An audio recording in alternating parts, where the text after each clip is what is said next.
E se alguém te dissesse que existe uma tecnologia capaz de curar doenças incuráveis, acabar com a fome no mundo e ao mesmo tempo criar os maiores monstros que a humanidade já viu? Parece roteiro de filme de ficção científica, mas não é. Essa tecnologia é real e já está sendo usada ao redor do planeta, e a maioria das pessoas nunca ouviu falar dela. E o pior, muitos cientistas acreditam que estamos a poucos anos de cruzar linhas que jamais deveriam ser cruzadas. A verdade é que essa ferramenta de edição genética é tão poderosa que até os próprios pesquisadores que a desenvolveram têm medo do que ela pode se tornar nas mãos erradas. Mas calma, porque esse vídeo não é para te assustar, é para te informar. Aqui no Reator do Jacaré, a gente destrincha temas científicos sem enrolação e com o rigor que você merece. Hoje, você vai entender o futuro da genética, como essa técnica funciona no nível molecular e por que ela está revolucionando desde a engenharia de processos químicos até a medicina e a agricultura. E sim, a gente também vai falar do lado sombrio, os dilemas éticos, os riscos que ninguém quer admitir e os desafios que ainda precisam ser superados. Fica comigo até o final, porque esse conhecimento pode mudar completamente a forma como você enxerga o futuro da humanidade. Deixe o seu like e se inscreva aqui no Reator para ficar mais inteligente. Imagina ter nas mãos uma tesoura molecular capaz de cortar o DNA com a precisão de um bisturi cirúrgico, podendo editar genes como se estivesse editando um texto no computador. Pois bem, essa tecnologia existe e se chama CRISPR, uma sigla que significa repetições palindrômicas curtas agrupadas e regularmente interespaçadas. O nome é complicado, mas a ideia por trás dele é revolucionária. Trata-se de um sistema de defesa imunológica que bactérias desenvolveram ao longo de milhões de anos para se proteger de vírus invasores. Quando os cientistas descobriram esse mecanismo natural, perceberam que tinham encontrado a chave para reescrever o código da vida. É como se a natureza tivesse criado um editor de texto genético, e nós finalmente aprendemos a usar essa ferramenta. A história do CRISPR começa de forma bem curiosa, lá nos anos 80, quando pesquisadores japoneses estudavam uma bactéria comum e notaram sequências estranhas e repetitivas no genoma dela. Durante décadas, ninguém fazia ideia do que aquilo significava, até que em 2012, as cientistas Jennifer Doudna e Emmanuelle Charpentier revelaram ao mundo que essas sequências eram, na verdade, um arquivo de memória imunológica das bactérias. Basicamente, as bactérias guardavam pedaços do DNA de vírus que as atacaram no passado, criando uma espécie de fichário criminal molecular. Quando um vírus conhecido tentava invadir novamente, a bactéria usava essa informação para produzir uma enzima chamada Cas9, que cortava o DNA de invasor, destruindo-o. Foi uma descoberta tão impactante que rendeu às duas cientistas o Prêmio Nobel de Química em 2020. O pulo do gato foi perceber que esse sistema natural poderia ser reprogramado para editar qualquer sequência de DNA que quiséssemos em qualquer organismo vivo. Diferente das técnicas anteriores de engenharia genética, que eram caras, demoradas e imprecisas, o CRISPR trouxe velocidade, precisão e custo acessível para a manipulação genômica. Essa democratização da biotecnologia abriu portas para aplicações que antes pareciam ficção científica, transformando laboratórios ao redor do mundo em verdadeiras oficinas de edição da vida. Mas, para entender todo esse potencial, primeiro precisamos mergulhar no funcionamento molecular dessa técnica fascinante. Para entender como o CRISPR funciona, vale pensar nele como um sistema de busca e edição composto por duas partes essenciais, que trabalham em perfeita sincronia. A primeira parte é o RNA-guia, uma molécula que carrega a receita de busca, ou seja, uma sequência complementar ao trecho de DNA que se deseja editar. A segunda parte é a enzima Cas9, uma proteína que atua como tesoura molecular, responsável por cortar a dupla hélice do DNA exatamente no local indicado pelo RNA-guia. Quando essas duas peças se unem, formam um complexo que varre o genoma inteiro até encontrar a sequência-alvo correspondente. É como se o RNA-guia fosse um GPS molecular e anda Cas9 até o endereço genético certo. Quando o complexo encontra a sequência-alvo no DNA, a Cas9 realiza um corte preciso nas duas fitas da dupla hélice, criando o que chamamos de quebra de fita dupla. A partir daí, a própria maquinaria de reparo celular entra em ação, e é nesse momento que a mágica da edição realmente acontece. Existem basicamente dois caminhos que a célula pode seguir para reparar essa quebra, e cada um deles oferece possibilidades diferentes de manipulação genômica. O primeiro caminho é a junção de extremidades não homólogas, um processo meio desajeitado, que geralmente resulta em pequenas inserções ou deleções, desativando o gene-alvo. O segundo caminho é a recombinação homóloga, onde os cientistas fornecem um molde de DNA com a sequência desejada, permitindo inserir ou corrigir genes específicos com altíssima precisão. Essa versatilidade transformou o CRISPR numa ferramenta extremamente poderosa, não só para pesquisa básica, mas também para aplicações industriais, que estão revolucionando os processos que conhecemos. Quando se fala em engenharia de processos químicos, muita gente ainda pensa em reatores de aço, catalisadores metálicos e condições extremas de temperatura e pressão. Mas olha, a biotecnologia industrial está mudando esse cenário de forma impressionante e o CRISPR é um dos protagonistas dessa revolução silenciosa. Com a edição gênica, tornou-se possível otimizar micro-organismos como bactérias, leveduras e fungos para que funcionem como verdadeiras fábricas vivas, produzindo compostos químicos de alto valor agregado. Um exemplo prático que ilustra bem esse potencial está na produção de enzimas industriais, usadas em detergentes, alimentos e fármacos.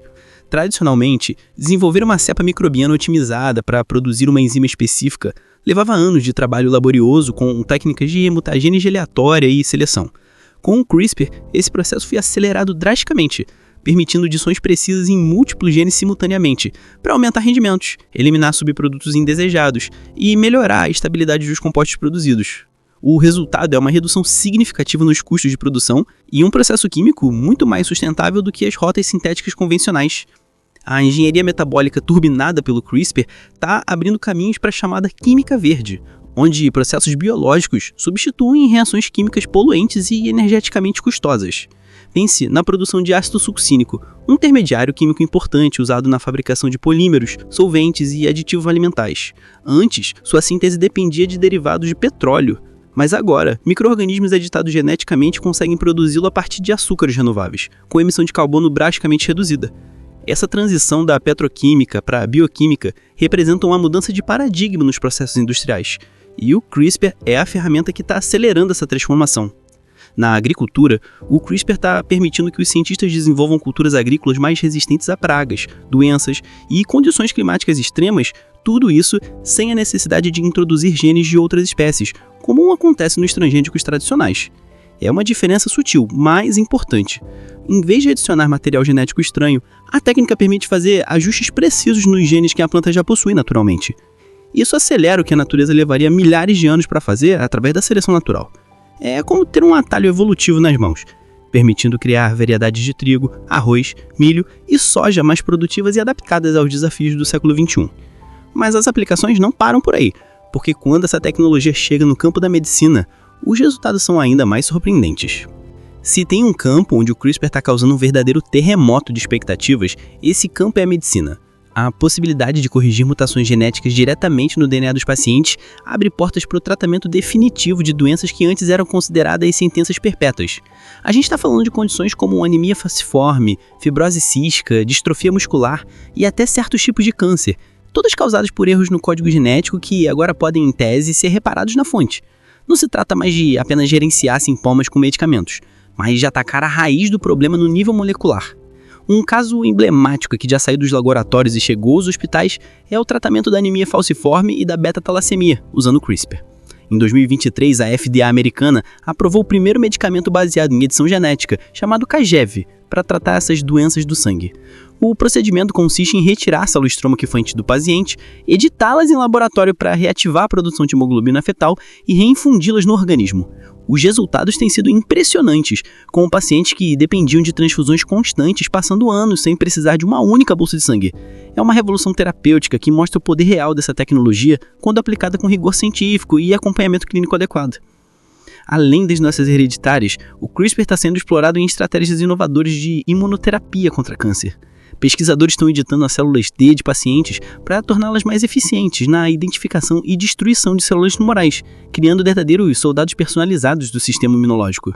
Outra frente promissora é o uso do CRISPR para desenvolver terapias antivirais, incluindo abordagens experimentais para eliminar o HIV do genoma de células infectadas. E não para por aí, porque diagnósticos baseados no CRISPR, como o sistema Sherlock, conseguem detectar vírus e bactérias com altíssima sensibilidade e rapidez, algo que se mostraria valioso durante uma pandemia como a de Covid-19. Mas, como era de se esperar, mexer no código genético de seres humanos, plantas, animais e bactérias que entram na nossa cadeia alimentar levanta questões profundas sobre ética, segurança e os limites que a ciência deveria respeitar. Toda tecnologia poderosa carrega consigo uma sombra, e com o CRISPR não poderia ser diferente. A capacidade de editar o genoma humano levanta questões éticas que fazem filósofos, cientistas e legisladores perderem o sono. O caso mais polêmico aconteceu em 2018, quando o cientista chinês anunciou o nascimento das primeiras bebês editadas, as gêmeas Lulu e Nana, cujo DNA foi modificado para conferir resistência ao HIV.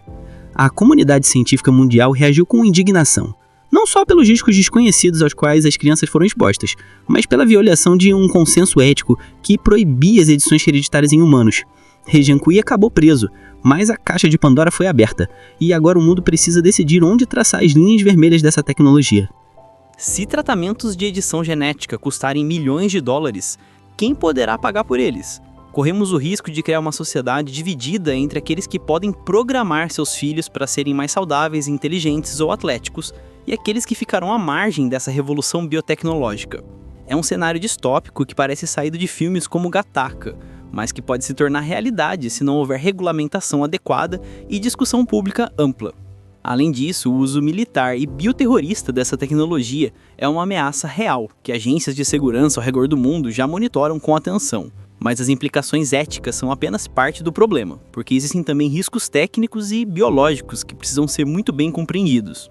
Por mais preciso que o CRISPR seja, ele não é infalível, e é justamente aí que mora o perigo. Um dos principais riscos técnicos são os chamados efeitos off-target, ou seja, cortes acidentais em regiões do genoma que não eram o alvo pretendido. Imagine usar aquela tesoura molecular mirando num gene específico, mas acaba cortando também sequências parecidas em outros cromossomos, causando mutações inesperadas. Essas edições indesejadas podem desativar genes importantes, ativar oncogenes ou causar instabilidade genômica, com consequências que vão desde problemas leves até o desenvolvimento de câncer. É como editar um código de programação complexo. Um erro de digitação num lugar errado pode travar todo o sistema ou criar bugs que só aparecem muito tempo depois. Outro desafio significativo é a entrega do sistema CRISPR às células certas dentro de um organismo complexo. Em laboratório, editar células isoladas numa placa de Petri é relativamente simples, mas fazer essa mesma edição chegar a tecidos específicos dentro de um corpo humano é uma tarefa hercúlea. Os vetores virais usados para transportar o CRISPR podem provocar reações imunológicas adversas e nem sempre conseguem atingir todas as células que precisam ser modificadas. Há também a questão do mosaicismo, quando apenas parte das células de um organismo é editada, resultando num indivíduo geneticamente misto. Esses obstáculos técnicos exigem avanços contínuos em nanotecnologia, bioquímica e sistemas de entrega para que as terapias gênicas se tornem seguras e eficazes em larga escala. E não podemos esquecer dos riscos ecológicos quando o CRISPR é aplicado em organismos que interagem com o meio ambiente. Técnicas como o gene drive, que forçam a propagação de um gene editado por populações inteiras de insetos, poderiam, em teoria, eliminar mosquitos transmissores de malária ou dengue. Porém, extinguir ou modificar drasticamente uma espécie pode desencadear efeitos cascata imprevisíveis nos ecossistemas, afetando predadores, polinizadores e toda a cadeia alimentar. Uma vez liberado na natureza, um gene drive é praticamente impossível de ser recolhido, tornando qualquer erro potencialmente irreversível. A ciência avança rápido, mas a prudência precisa acompanhar esse ritmo, porque estamos literalmente brincando com as engrenagens da vida. Agora, me conta aqui nos comentários, você acha que deveríamos permitir a edição genética em embriões humanos para eliminar doenças hereditárias? Ou isso é cruzar uma linha perigosa demais? E se pudesse escolher, você comeria um alimento editado geneticamente, sabendo que ele foi projetado para ser mais nutritivo e resistente? Quero muito saber a sua opinião, porque esse debate precisa sair dos laboratórios e chegar nas rodas de conversa do dia a dia. A ciência avança rápido demais para a gente ficar de fora dessas discussões. Se esse vídeo abriu a sua mente e te fez enxergar a biotecnologia com outros olhos, então faz o seguinte, deixa o like porque isso ajuda demais o canal a crescer e levar esse tipo de conteúdo para mais gente. E se você ainda não é inscrito no Reator do Jacaré, esse é o momento. Clica no botão de inscrever-se e ativa o sininho para não perder nenhum vídeo. E lembre-se, conhecimento é poder, mas só se você souber o que fazer com ele. Forte abraço e até o próximo!